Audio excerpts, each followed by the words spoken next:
Nagrereklamo naman po ang isang pamilya. Nangalahati raw ang laman ng 3 balikbayan box na ipinadala sa kanila mula sa Amerika. Itinanggi naman ng Bureau of Customs at ng kumpanyang pinagpapadalhan na sila ang may kagagawan ng umano'y pagnanakaw ng padala.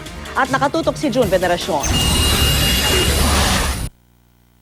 3 balikbayan box mula sa kanilang nanay sa Amerika ang natanggap ng magkapatid na Emily Santos at Melody Catala nitong Nobyembre. Pero nang buksan, kalahati lang ang laman ng bawat kahon. Kaya nagtaka sila, kinontak ang nanay sa Amerika. Dito nila nalaman na marami ang nawawalang padala.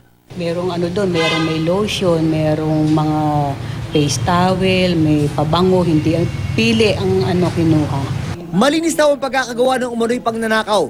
Walang senyales sa binuksan ng mga balikbayan box. Sa tagal na nagpapadala ng nanay ni Emily sa LBC, ngayon lang daw ito nangyari. Nakakapanghinayang na inipon-ipon, pinadala rito, tapos pinaghati-hatian lang. Ewan kung custom or LBC. Sabi ng Bureau of Customs, malabo na sa kanila nangyari ang hocus-pocus kung meron man.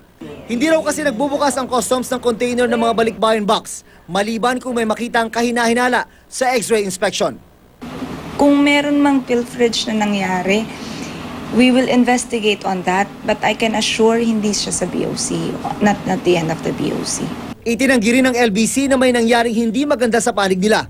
Sa pahayag ng LBC, lumalabas sa kanilang inisyal na investigasyon na ang mga balikbayan box ay dumating sa kanilang warehouse at na-deliver ng hindi ginalaw, selyado at walang sira.